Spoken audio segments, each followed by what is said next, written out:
Hey everyone, welcome back to the channel and welcome back to a new video. तो इस video में हम bottom ocean topography को पढ़ने वाले हैं।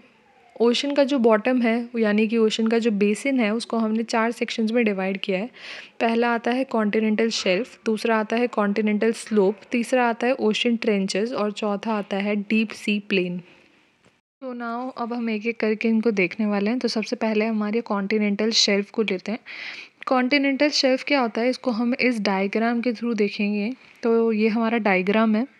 हेयर वी कैन सी कि यहाँ पर ये जो सबमर्ज रीजन है ना, पानी के अंदर जो रीजन है और यहाँ पर जेंटल स्लोप है, इसको हम कहते हैं कॉन्टिनेंटल शेल्फ। कॉन्टिनेंटल शेल्फ जो है वो जेंटली स्लोपिंग सबमर्ज सरफेस होता है। ये पानी के अंदर 180 मीटर्स तक एक्सटेंड होता है और अगर हम पूरे ओशन में देखें तो ये पूरे ओशन का 8.6% जो है एरिया वो कवर करता है। अगर हम इसकी विड्थ की बात करें तो इसकी विड्थ जो है वो वेरिंग है, मतलब अलग अलग है, चेंज होती रहती है बेस्ड ऑन कि वो कैसी लोकेशन है। अगर हम देखें किसी रीजन में इसकी जो विड्थ है वो 60 किलोमीटर भी हो सकती है और किसी रीजन में वो एक्सटेंड करके 1500 किलोमीटर्स तक भी जा सकती है।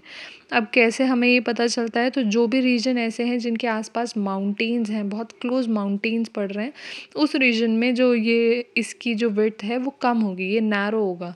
लेकिन वहीं अगर हम देखें जहाँ पर प्लेन है, बहुत वाइड सरफेस है या फिर कहीं पर रिवर है, तो उस रीजन में ये क्या होगा, वाइड होगा।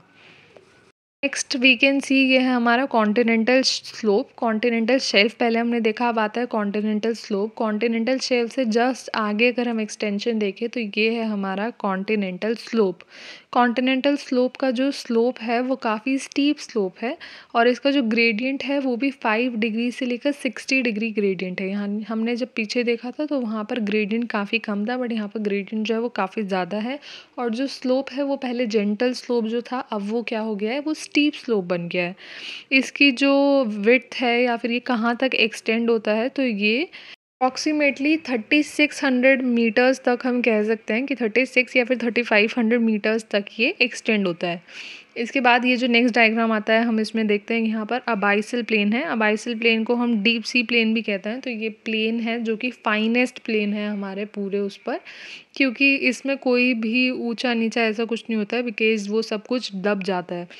4000 मीटर्स इसकी डेप्थ है जहाँ पर ये मिलता है और यहाँ पर एक्सटेंसिव फ्लैट सरफेस है और ये सबसे मेजर है, यानी कि 75.9% ओशन का टोटल एरिया ये कवर करता है।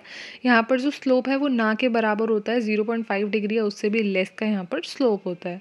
नेक्स्ट आता है हमारे ओशन ट्रेंचेस। तो ओशन ट्रेंचेस जो हैं वो 5000 या फिर 5500 की डेप्थ पर हमें देखने को मिलते हैं और यहाँ पर एक डिप्रेशन जैसा हो जाता है, जो हमारा फ्लोर है, सी फ्लोर, उसके ऊपर ये हमें इस डायग्राम के थ्रू रिप्रेजेंट हो रहा है। यहाँ पर एक डिप्रेशन की तरह बन जाता है या फिर एक डीप वैली कह सकते हैं हम। और ये ज़्यादातर उन जगहों पर मिलता है जहाँ पर कोई एक्टिव मार्जिन होता है, जहाँ पर सबडक्शन की प्रोसेस चल रही होती है, वहाँ पर हमें ये देखने को मिलता है। ये हमारा ओशनोग्राफी का फर्स्ट टॉपिक था एंड दिस यहीं पे एंड होता है। और अगर आपको इस ओशनोग्राफी सीरीज़ में बने रहना है तो चैनल को सब्सक्राइब करें एंड इसमें नेक्स्ट टॉपिक आपको जो भी डाउट हो आप वो कमेंट सेक्शन में कमेंट कर सकते हैं। Next video will be on that topic. Stay tune for that. Video को यहाँ तक देखने के लिए थैंक्स फॉर वॉचिंग।